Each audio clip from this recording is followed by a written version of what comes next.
a lot of people they're so deeply caught in themselves and so lost in the currents of their own minds, their histories, their pain, that they come to believe the noise in their heads is who they are. They take every thought, every reaction, every emotional weather pattern as a statement of identity. Like, I am anxious, I am angry, I am broken. But you are none of these things. These are just conditions, and you are not a condition. You are that which is aware of all conditions. So look really closely at this. The one who says, I'm broken, is that your voice? Or is that a story you've picked up and repeated for so long that you've forgotten it was never yours to begin with?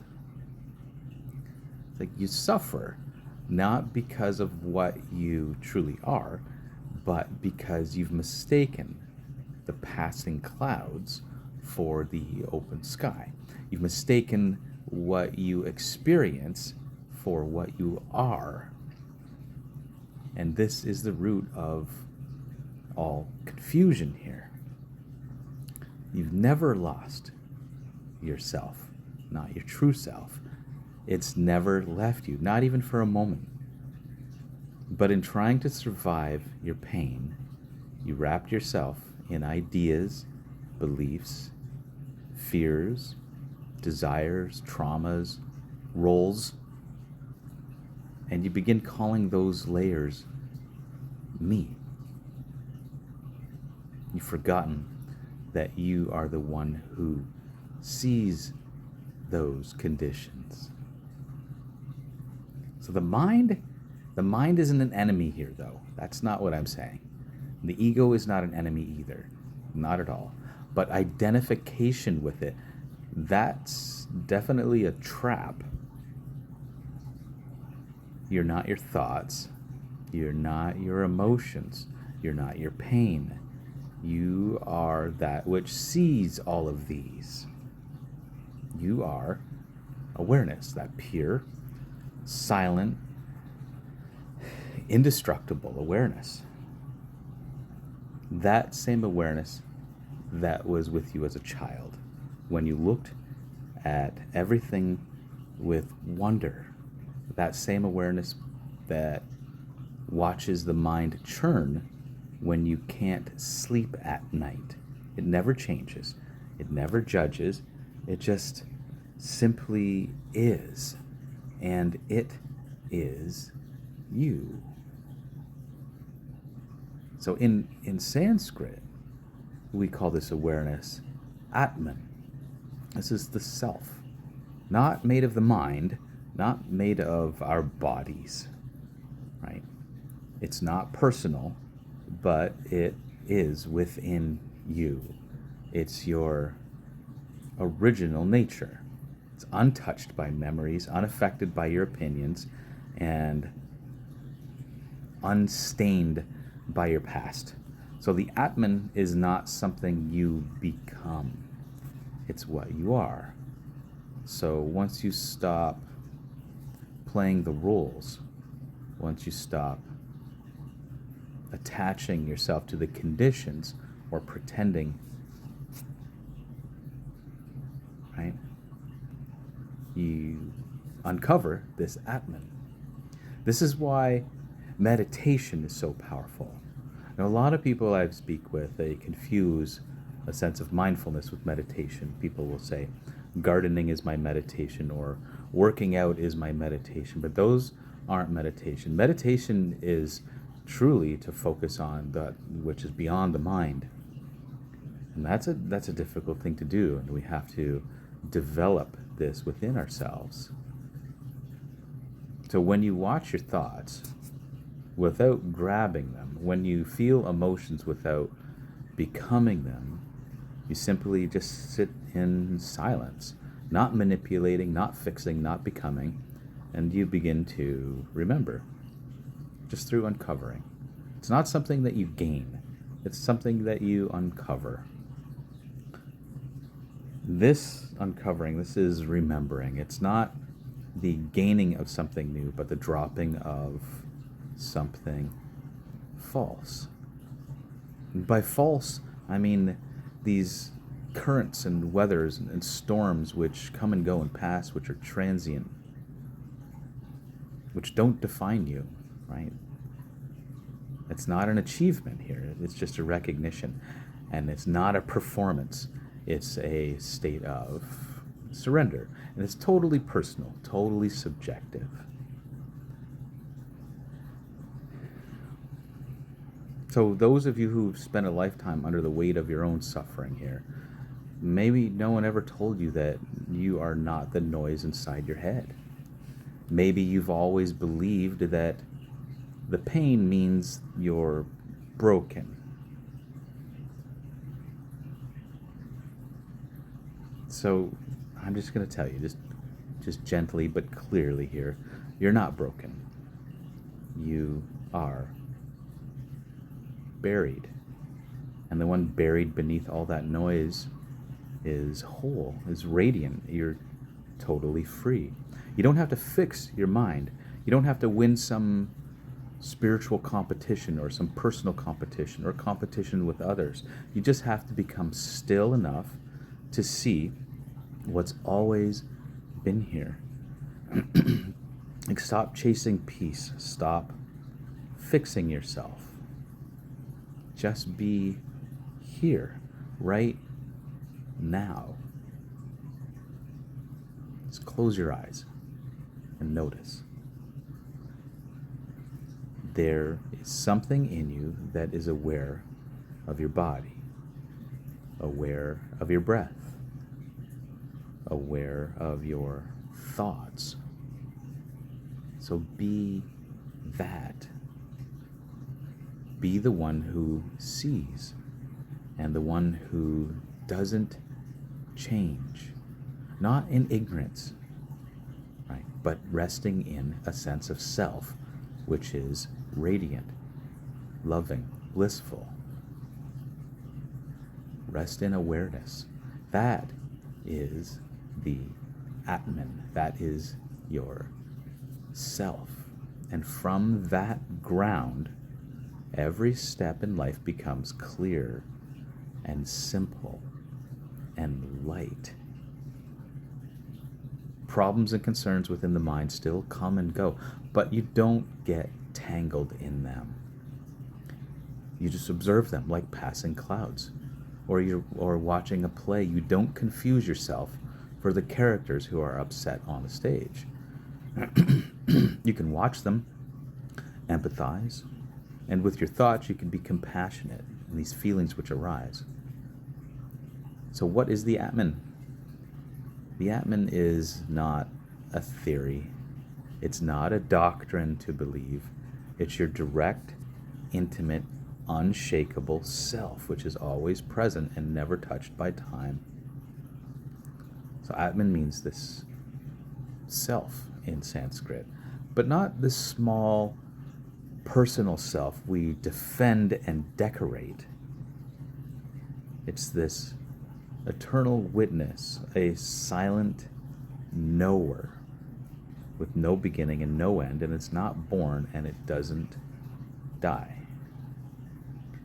So the Upanishads, which are another wonderful text to get into for yourself, they speak of it as smaller than the smallest and greater than the greatest. It dwells in the heart of everything and every creature and every unit expression within this cosmos. It's you beyond the veil of personality. It's you before thought arises. It's you even now, listening, watching, aware. And here's what must be understood here. The Atman is not a piece of you. It's not a piece. It's you. The rest, your thoughts, your body, your feelings, they are passing states of that.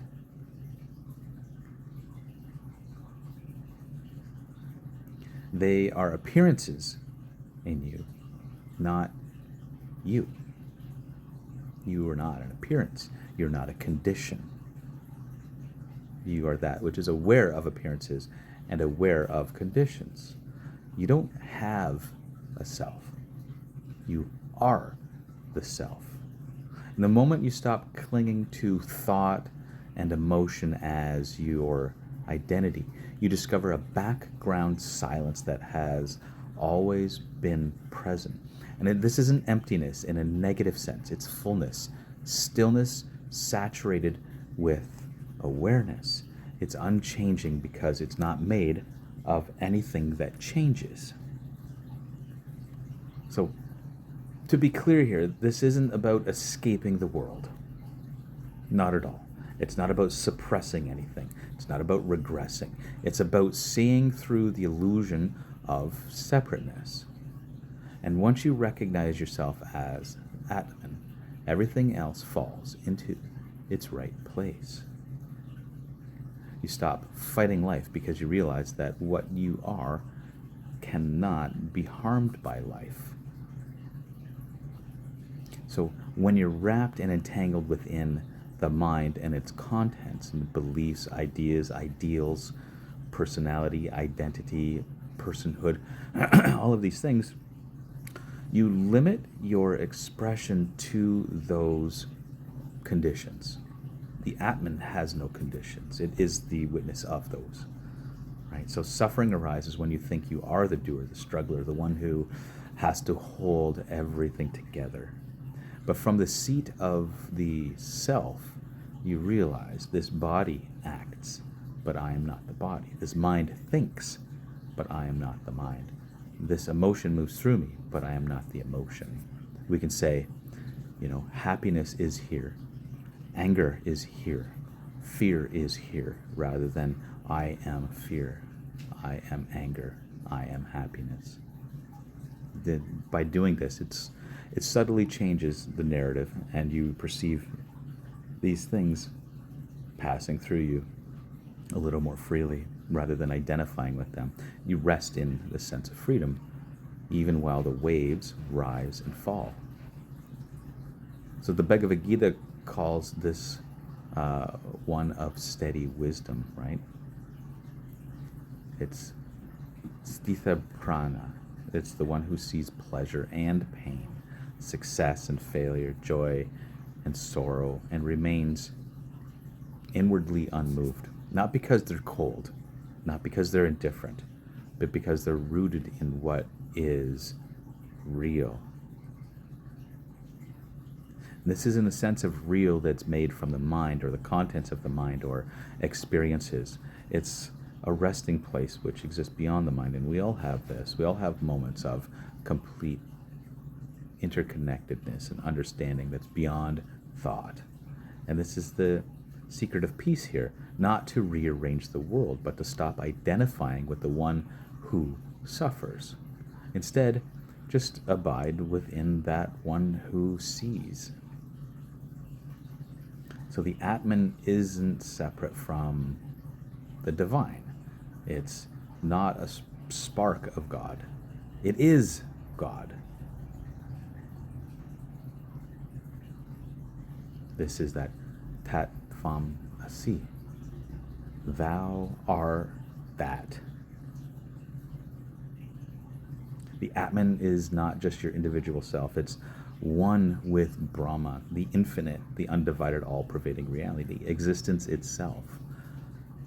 Not in a dogmatic manner, not in the slightest. We used to say dogma no more, right? No, not dogma. We have to understand it in its subjective, personal manner, in a way which makes sense to us.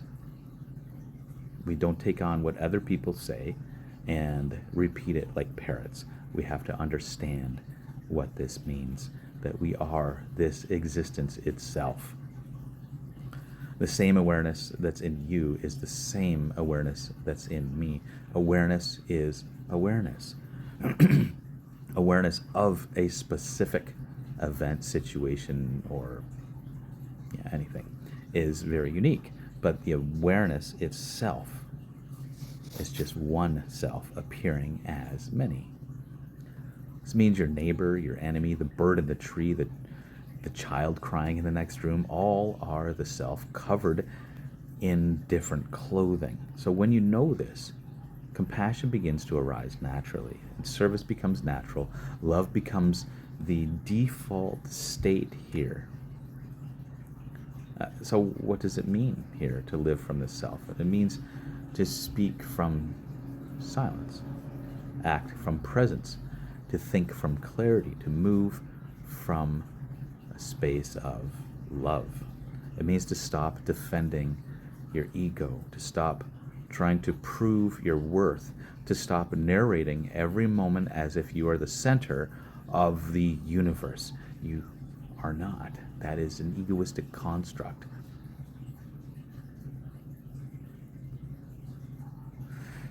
Because once you've seen the self, you realize you are this cosmos, and so is everything else. Your life becomes simple. You eat when you're hungry, you sleep when you're tired, you speak when needed, and above all, you stay anchored in being, in a sense of the self, in the Atman. And it takes practice. And it doesn't mean your human personality disappears. It just means it stops being your prison. It stops, caging you in. It becomes your instrument. It's a tool for you to express yourself through, and nothing more. You can still laugh, cry, create, connect, but now you're doing it from something beyond these constructs. Not from lack, not from fear, not from need. You are full, you are free, and in this space, you are home. I think the deepest spiritual truth is only as real as your ability to remember it when it matters most. So how do we live as the self, as Atman, while parenting, working, navigating emotions, and responding to the demands of the world? So we have to begin with awareness is always here. You don't have to create presence. You simply have to return to it. It's not something you have to try to create. You just pause. Feel your feet. Notice the breath. Become aware of the space around you and gently ask yourself, who is experiencing this anxiety? Or whatever. You can fill in the blank with that. Who's experiencing this fear, happiness, love, anger, resentment, bitterness, control, whatever. Don't answer with the mind. Just look. In that moment of looking, you are already awareness. The anxiety may still be here. Those other feelings may still be there. But now it's floating within presence, not consuming it. So children and difficult partners are some of our greatest spiritual teachers. They press every button we didn't even know we had. Family does this as well. Those closest to us. People that have different set of beliefs or ideals. So before reacting, just take a breath and return to that sense of awareness and ask, am I speaking from ego or from awareness? The self doesn't need to win argument. It doesn't punish or withdraw love. It sees, it acts, but it doesn't react. And you may still find yourself reacting from time to time, and that's okay. There's a lifetime of this conditioning within the mind that's taking place. But practice every time. Recognize it afterwards and say, aha, I did that again. You're building new neural pathways for yourself. And from here, even your discipline becomes sacred. Even your boundaries become love in action.